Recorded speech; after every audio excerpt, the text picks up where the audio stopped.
On the day I gave birth, my husband's female student, annoyed, climbed the Rockies alone while heavily pregnant. During the 3 days and nights he spent searching for her, I suffered a difficult labor and massive hemorrhage, and was rushed to the ICU. When I regained consciousness, the doctor handed my husband a critical condition notice, but he handed me a divorce agreement instead. Amanda is my best student. I can't let her do something stupid. You're about to be a mother, be strong, he said. In my past life, I refused to sign the divorce. After leaving the delivery room, I reported my husband's affair with Amanda to the university. Amanda was stripped of her graduate school admission and driven by public opinion to slit her throat in front of me. By the time my husband arrived, Amanda and her unborn child were both dead. He silently handled the aftermath and pretended nothing had happened between us. I thought happiness was finally coming. Until the day our daughter turned 1, he drove us off a cliff. It was the anniversary of Amanda's death. Now I've woken up back in the hospital on the day of my difficult labor. If you don't sign, you won't leave this room alive. I followed the voice and saw the man in front of me rip off my ventilator despite the doctor's protests, yelling viciously. Those bloodshot eyes were identical to the ones that had pressed the gas pedal to kill me. I could never forget this familiar scene, even if I were turned to ashes. In my past life, I was so stubborn that I refused to yield until the end, using all my strength to tear the divorce agreement to shreds. I clung on long enough to file a complaint with the university as soon as I left the delivery room. That decision would haunt me for the rest of my life. I'll sign, I said, forcing myself to sit up and take the papers from Michael's hand. Under his suspicious gaze, I scrawled my signature on the divorce agreement. He snatched the papers, flipped through them, and threatened. Emily, you'd better not pull any tricks. Out of respect for our marriage, I'll hire someone to care for you during your recovery. I'll cover the costs, but beyond that. He threw the ventilator at me. You won't get a dime from me. Then he stormed out with the papers. At 25, I quit academia against my advisor's advice to marry Michael, who was penniless at the time. After marriage, my strong resume helped me easily land a job at the university, and I spent my free time publishing countless research papers under Michael's name. In 5 years of marriage, I recommended him for a tenured associate professor position, helping him rise from nothing to everything he had. 15 years together, 10 years of dating, 5 years of marriage, all I got was a promise to cover postpartum care costs. I laughed bitterly. After Michael left, I was moved from the ICU to a regular ward. The nurse brought me our daughter. As I watched her weakly wrap her tiny finger around mine, I vowed to change both our fates this time. That night, the howling wind outside kept me awake. I knew I had locked the doors and windows tightly, but suddenly, fear froze my blood. I dragged my aching body to the side of the bed and found the crib empty. My daughter had been sound asleep there just before I fell asleep. Mrs. Anderson, what are you looking for? I spun around to see a woman in a hospital gown, slightly pregnant, holding something over the windowsill. It was my daughter. My head buzzed as if a rope were being pulled tight. What are you doing? Let her go. The severe tearing from my childbirth complications, stitched with dozens of sutures, sent searing pain through me. I knew the wound had reopened. But I ignored the pain and limped toward Amanda. As our daughter cried, Amanda let out a piercing scream. The next moment, the door was kicked open. Michael rushed in, kicked me aside, and scooped Amanda into his arms.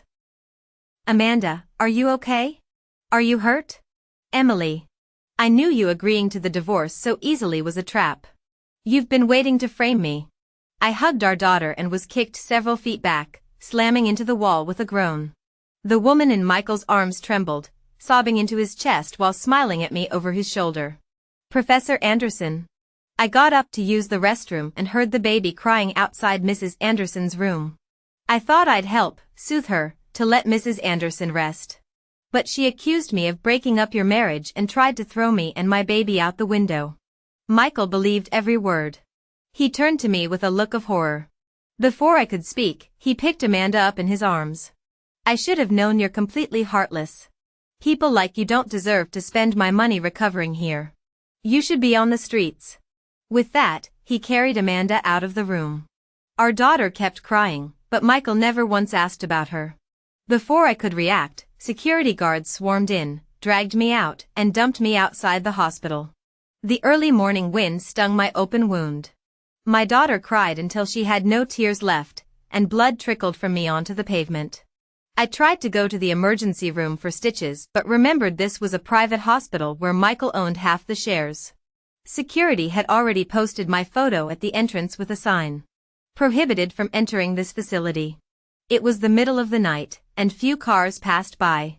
The rare taxi that stopped sped off when the driver saw the blood. Shivering in my hospital gown, I walked 5 miles to the nearest public hospital, barely getting my wound restitched. The next morning, I texted my resignation to the university president and dialed a familiar number. "Uncle Jack, I've decided to take on that project you mentioned." A week later, after recovering, I took our daughter to campus to finalize my resignation. "Emily, why the sudden resignation? Is everything okay at work?" the president asked, trying to persuade me to stay. I smiled and shook my head. "I've been offered a project abroad, and I want to take the opportunity." His worried expression turned to admiration. "Of course. A talent like you has endless opportunities. Does Professor Anderson know about this?" I smiled again, saying nothing. The time wasn't right to discuss my marriage with anyone. The president nodded knowingly, beaming. "Want to surprise him? You two are so sweet. Everyone on campus knows Michael's a henpecked husband. He leaves class at 5:30 sharp every day to cook for you. 5 years of marriage and still like newlyweds. So enviable." My hand froze midair as I packed my files. Since getting pregnant, I'd spent nearly the entire pregnancy alone in that empty house. Countless prenatal checkups, the depression in my second trimester, all endured solo. Michael hadn't come home in ages, let alone cooked for me. If his claim of cooking for his wife wasn't about me, who was it about?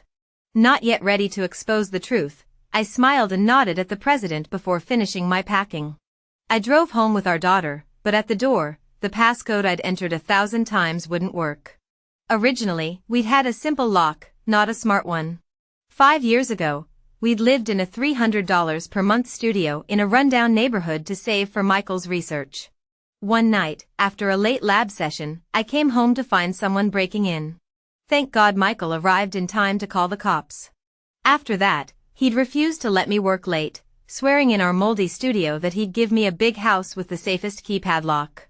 Now, as life improved, the lock we'd chosen to keep out thieves was keeping me out. Just as I turned to leave, the door swung open. "Can a person sleep in around here?" A woman stood there in lingerie, a sheer robe doing little to hide the hickeys on her skin. "Oh, it's Mrs. Anderson. What do you need?"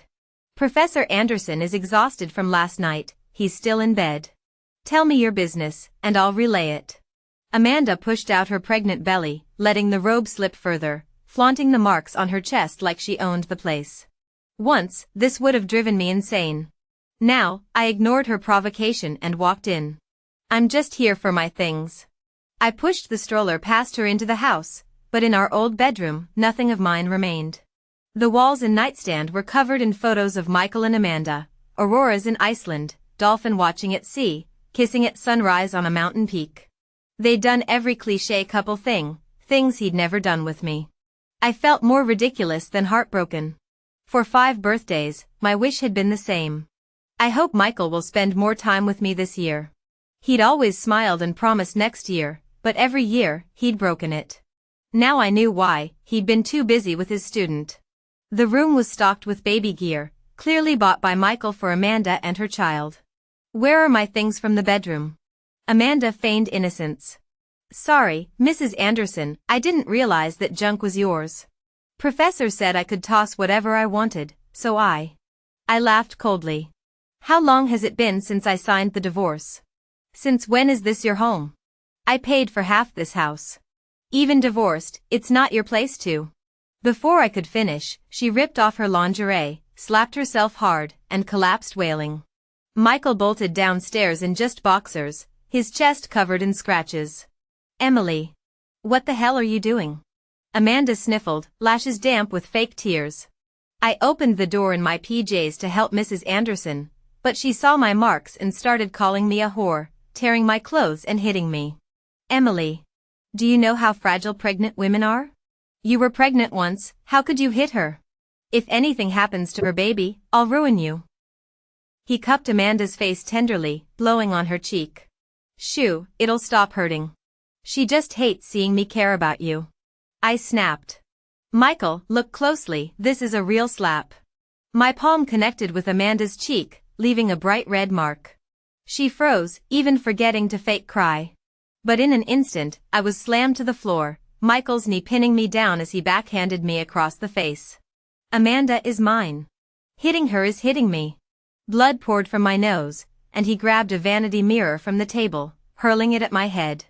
It shattered, and in the shards, I saw my reflection, swollen from pregnancy, hair tangled, blood trickling from my temple. Michael instinctively reached to help, then recoiled. Why didn't you move? Don't think I'll pity you for playing the victim. He tried to wipe my blood, but it kept flowing. I shoved him off and staggered toward the door. Where are you going? You need stitches. Stop being so stubborn. He chased after me, but Amanda clutched her stomach. Professor, my stomach hurts. I'm scared for the baby. Michael hesitated only seconds before sweeping her into his arms, brushing past me. Amanda's in a critical stage, I have to prioritize her. Make sure you go get that wound stitched, don't make me worry.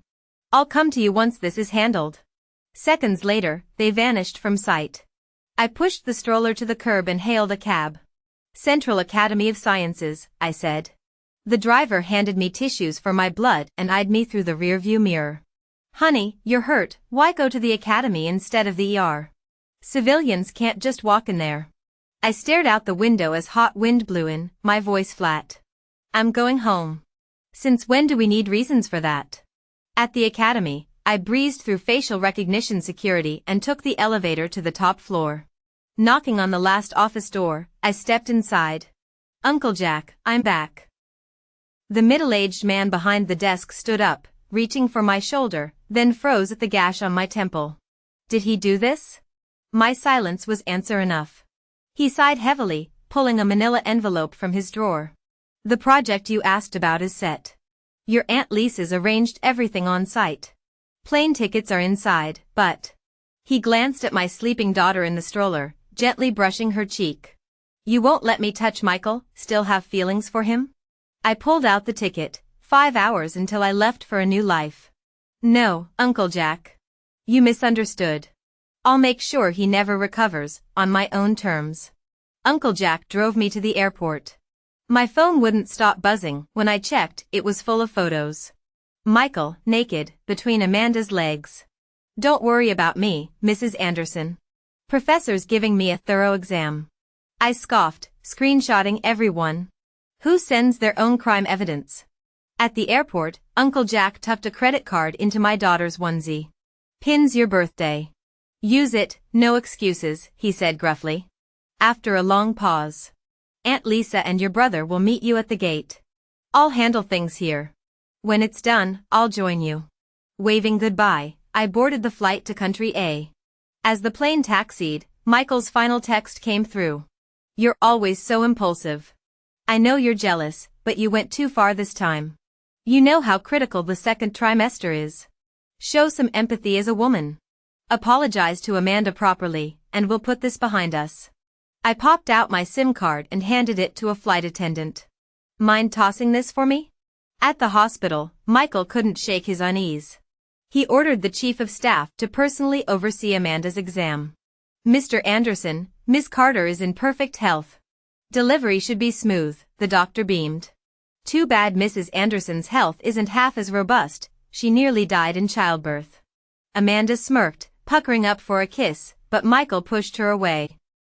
Emily's in poor health? Give me her prenatal reports. The doctor hesitated. This man had never once asked about his wife's health during her pregnancy. Retrieving the files, he handed over a thick stack. Michael's frown deepened as he read, abnormal blood work, critically low mental health scores, multiple notes of self-harm tendencies. Emily? Self-harm? Impossible. He'd known her for over a decade, brilliant, defiant, unbreakable. How did this happen? Why wasn't her nutrition managed? The doctor swallowed. During her second trimester, she showed severe mental instability. We found scars on her wrists and tried to notify you, but you instructed us to stop bothering you with her matters, sir. Michael's hand stilled.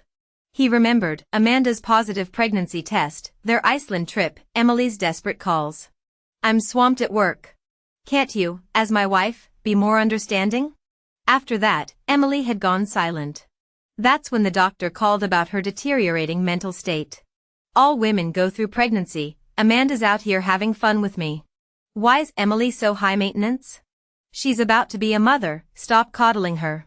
No more updates on her. I don't care. He hadn't heard from the hospital again until the critical condition text. That night, he'd rushed to the hospital, only to get Amanda's panic message about hiking the Rockies alone. He'd chosen Amanda, bringing divorce papers as insurance, certain Emily would refuse, as always. He'd never really wanted to leave her. But he never expected Emily to agree to the divorce. Michael suddenly remembered the way she'd signed the divorce papers in that hospital bed. Just thinking about it made his chest tighten with anxiety. She'd been lying right there, so close, yet he'd never felt more distant from her. He couldn't explain it, but a gnawing fear lingered. He was losing Emily. The doctor cleared his throat awkwardly. Mr. Anderson, if I may offer some advice. A husband's support is critical during pregnancy, second trimester, third trimester, and postpartum. Hormonal changes often lead to depression in expectant mothers. He trailed off and left quietly. Michael finally realized he'd spent 0 days with Emily during her pregnancy. He thought of her bleeding temple as he'd stormed out of the house. Frantically pulling out his phone, he saw yesterday's texts to her were still unread. He quickly typed new messages. Amanda's fine, no need to apologize. Did you get your wound stitched? Do you need help? He stared at the screen, but there was no reply. Amanda grew impatient, climbing onto Michael's lap and swatting his phone away. Am I not more interesting than a phone? She purred, grinding suggestively. Michael pushed her aside, tucking her into the hospital bed. Rest. I need to handle something. Amanda snapped. You're going to that bitch again? Michael, I won't let you. He glared at her swollen, furious face, finally losing patience. Call her a bitch again and see what happens. You're carrying my child, be smart. One wrong move, and I'll destroy you. And don't forget, I haven't signed those divorce papers. Emily is still my wife. Amanda froze, staring at the hostility in his eyes. It was the same look he'd once given Emily. Later that afternoon, as Michael left the hospital, his phone rang. It was the university. He'd been promoted to full professor. For 5 years, Emily had built his network tirelessly, late-night networking dinners, even hospital stays from overdrinking, all for this moment. He rushed to campus, barely registering congratulations. All he could think about was telling Emily the news, hoping it would lift her spirits. He'd listen to the doctor, spend time with her, make amends. Finally, the university president clapped his shoulder. Lucky man, marrying Emily. You wouldn't be here without her. Send her my regards. How's her overseas project going? Michael froze. Mr. President, what are you talking about? Emily's at home waiting for me. The president paused, then nodded, realization dawning. She hasn't told you? Emily's been recruited by an international research team. Michael raced home, the president's words echoing in his head. Overseas project? Since when? He called Emily's number repeatedly, no answer. At the house, he punched in their old passcode, access denied. Oh right, he'd changed it to his and Amanda's birthdays. The new code felt foreign as he forced it in. The living room was still a wreck from their fight, shattered mirror, dried blood on the floor. Emily? His voice echoed through empty rooms. He stormed into her bedroom, searching for any trace of her, but every photo was a taunt, proof of his betrayal. Guilt overwhelmed him, but before he could dwell, his phone blared. The president's tone was icy. Michael. What the hell is that video online? Get back to campus now. We've called the police. If there's truth to this, you're finished. The line went dead. Michael opened his browser to a flood of notifications. Breaking, professor knocks up student. Married professor accused of sexual exploitation. Anderson investigation launched. His stomach sank. This is the end. Meanwhile, I landed in country A. My daughter had slept peacefully through the long flight. At arrivals, I saw Aunt Lisa and Alexander. Alex Wilson, 8 years my senior, who'd stood by me since my parents' death. Aunt Lisa cupped my face, tears in her eyes at the gash on my temple. My darling, if your parents saw this, they'd be heartbroken. Here's the continued translation with consistent localization, maintaining character arcs and cultural adaptations. I grew up in the Academy housing complex, neighbors with the Wilsons. At 5, my parents died in a lab accident. I thought I was alone, until the entire complex became my family. The Wilsons took me in, adding my name to their household registration. Overnight, I became the Wilsons' youngest daughter. Alex naturally took my luggage, his gaze lingering on my daughter. She looks just like you as a kid. What's her name? In my past life, I'd named her Pan, hope, praying she'd get everything she wanted. But I'd hoped until my death for Michael's love, in vain. Jade. Lynn Jade, I said. No more waiting for dreams. I wanted her strong, Jade, to chase freedom boldly. In Country A, I dumped jet lag, left Jade with Aunt Lisa, and joined Alex's lab. Days blurred into experiments and language lessons. I remembered Uncle Jack's warning years ago. You're a research prodigy. What's marriage got to offer? You read data like a hawk, but picked that shallow man? Back then, I'd ignored him, desperate for a home. Michael had seemed perfect. Now, I'd spent a lifetime being foolish. Second chances were rare. A year later, Uncle Jack joined us in Country A, bearing news of Michael. I'd ignored the outside world, buried in research since sending him the evidence. Turns out, Michael's case sparked a national reckoning. More women came forward, sexual harassment, a silent epidemic. Amanda posed as a victim, building a huge following with fake stories. He forced me under threat of expulsion. He made me pregnant against my will. Her tearful videos went viral, until a leaked clip flipped the case. Footage showed her sneaking into Emily's hospital room, kidnapping the baby, laughing. You think having his kid first makes you special? He'll marry me after my due date. Followed by intimate photos of her and Michael, his lawyer argued consensual relationship. Amanda's account collapsed. Michael avoided prison but lost his license, job, and faced fines. Overnight, he became a pariah, broke and disgraced. Meanwhile, I thrived in Country A, award-winning research, keynote speeches, a rising star in academia. Jade started kindergarten. One afternoon, Alex and I saw Michael at the gate. Years had aged him, sunken cheeks, hunched back, weathered skin. Alex stepped between us, warning him back. Michael stayed distant, handing Alex a folder. Just here to say goodbye. You deserve this. It was the deed to our marital home, worth millions now. I heard he'd worked construction to repay debts, never selling the house. He glanced at Jade, hiding behind me. She's your twin. What's her name? I met his tear-reddened eyes, smiling. Jade. He nodded, lingering a moment before turning away. The man I'd loved, now a stranger.